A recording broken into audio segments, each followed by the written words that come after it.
नमस्कार दोस्तों, आर के हिंदी स्टोरी में आपका स्वागत है। आइए सुनते हैं एक पारिवारिक व दिल छू लेने वाली कहानी। माँ बेटे। चारपाई को घेर कर बैठे हुए उन सब लोगों ने एक साथ एक गहरी सांस ली। वह सब थके हारे हुए खामोश थे। कमरे में पूरी खामोशी थी। मरने वाले की सांस भी थकी हुई सी हारी हुई थी।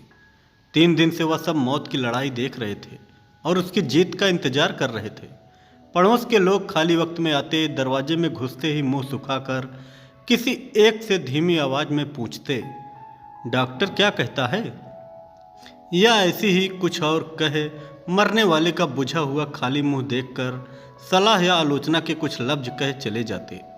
वह सब दुनिया के साथ घूम रहे थे। सिर्फ मरने वाला धीरे धीरे तेजी से अलग हो रहा था।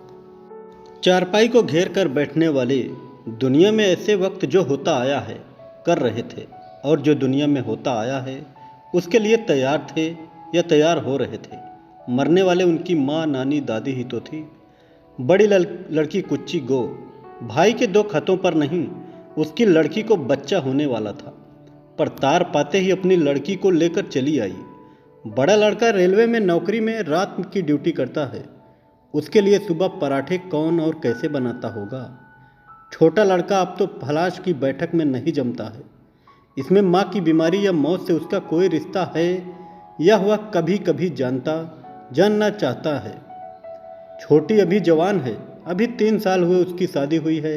छोटी भाभी से बड़ी ही चुंगली खाती आई है, आज भी खाती है। माँ की बीमारी या मरने का अवसर वहाँ किस तरह पड़ रहा है न जानती है, न जानना चाहती है। बड़ा लड़का अधेड़ हो चला है, घर से अलग हो गया था। उसकी बीबी को अलग चूल्हा जलाते आज 17 साल हो गए। मरने वाले से उससे हजारों शिकायतें हैं। आज वह उन्हें भूल जाना चाहती है। बीमारी के खर्चे और शायद श्रद्धा में भी आधा देने को तैयार है, पर वह छोटे के हाथ में रुपए न देगी।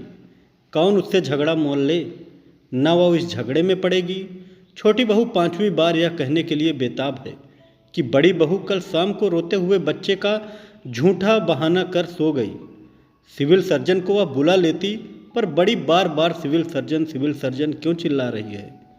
क्या उनके सिवाय यहाँ सब देहाती गधे ही हैं?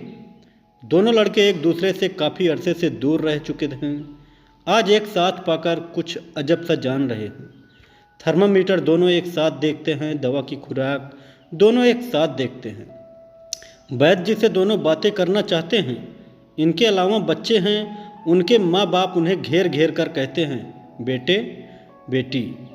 नानी दादी जा रही हैं, देख लो। मरने वाले के कान के पास कहते हैं। अम्मा पोता पोती पैर छू रहे हैं, आशीष दो। मरने वाली आंखें चौड़ी करती हैं और कुछ बुदबुदाती हैं। वही अकेली तो मर रही हैं, वही अकेली तो जोती जा रही है। 75 साल कड़ाके की गर्मी, जाड़े, बरसात में जो जीवन कड़ा और स्थिर हो चुका है, आज वह फिर बिखर रहा है। बड़ी लड़की कहती है, अम्मा क्या सोच रही हो? हमें देखो, भगवान का नाम लो। बड़ी बहू कहती है, अम्मा राम नाम हो।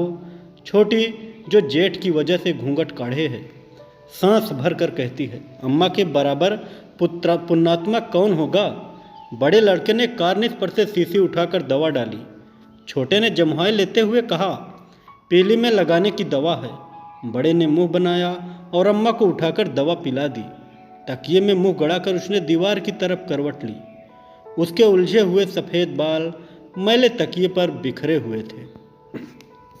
छोटी बिछौना बदलना चाहती थी, पर बड़ी की राय न थी। छोटी ने फिर कहा, अम्मा धोती में कै लगी है, बदलोगी? अम्मा ने करवट ली और घूर कर देखा। सबके चेहरे एक से और सादे थे। उनमें सब में भरपूर जिंदगी थी। वह जैसे उनमें कुछ और ढूंढ रही थी। मौत के वक्त सुनते आए हैं कि सारी जिंदगी फिल्म की तरह आंखों के सामने फिर जाती है। मन धीमा हो जाता है, निश्चिंत और पके हुए बीते हुए पर वह बार बार टिकता है। वह शायद उसे याद हो या याद ना हो, पर उनका मन तो रीता बेजबान जानवर की तरह होता है। अब जब उसने उनके चेहरे की पुरानी लालटेन में देखे तो वह एक बारगी सोच उठी कि यह सब असफल क्यों हो गए। बड़े लड़के को जब वह पैदा भी नहीं हुआ था और जब मोहल्ले का एक लड़का वकील हुआ था, उसने वकील बनाना चाहा था। पर वह वकील क्यों नहीं बना? उसने उसकी तरफ गर्दन घुमाकर देखा। वह पास आकर बोला, क्या है अम्मा? वह अजाने की तरह से संतुष्ट हो गई। उसने पानी मांगा।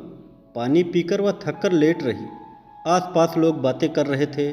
बड़ी लड़की की गर्भवती लड़की भी वहां आकर बैठ गई थी। उसकी माँ उसे हटाना चाहती थी।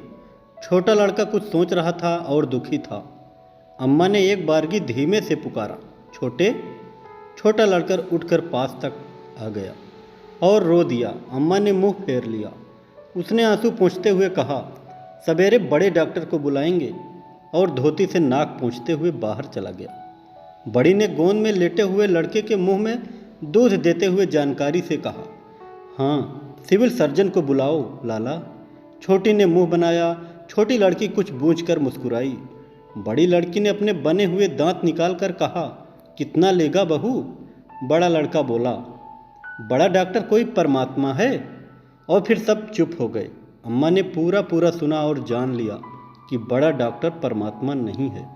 परमात्मा का ख्याल आते ही उसे एक बार की मालूम हुआ कि परमात्मा से वह इस वक्त भी उतनी ही दूर है जितनी कभी थी। सिर्फ उसमें उस वक्त एक तकलीफ, एक तंगी समाई हुई है जो कभी ना थी। वह कमरे की सब चीज़ें गैर से देखने लगी। उन चीज़ों को वह लाख बार देख चुकी थी, यहाँ तक कि वे अपनी असली शक्ल खो बैठी थी।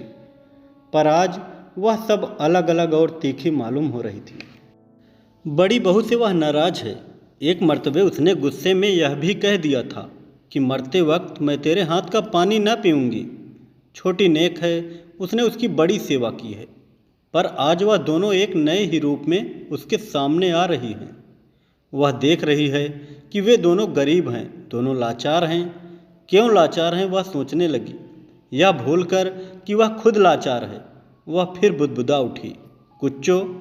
कुच्ची बड़ी लड़की आंचल संभाल कर उठी, पर अम्मा का चेहरा तब पत्थर की तरह सफ़ेद हो चुका था। वह उसे गौर से देखने लगी। बड़ी बहू, अम्मा कुछ सोच रही है। बड़ा लड़का, मोह माया घेरे है, दुनिया अजब तमाशा है। बड़ी बहू, न जाने किसकी किस्मत में क्या लिखा है। एक गहरी सांस लेकर छोटी बहू धीरे से, बाबूजी की बात सोच रही होंगी। पर अम्मा बाबूजी की बात नहीं सोच रही थी। वह सब बहुत दूर था। वहाँ तक घिसट कर पहुँचने में मन में ताकत नहीं रह गई थी। वह इन लोगों से दूर दूर धीरे धीरे चली जा रही थी। वाकई यह सब लोग असफल रहे। एक आदमी मरते वक्त ही दूसरों की इस बेमतलब और शर्मनाक असफलता को पूरी तरह जान सकता है।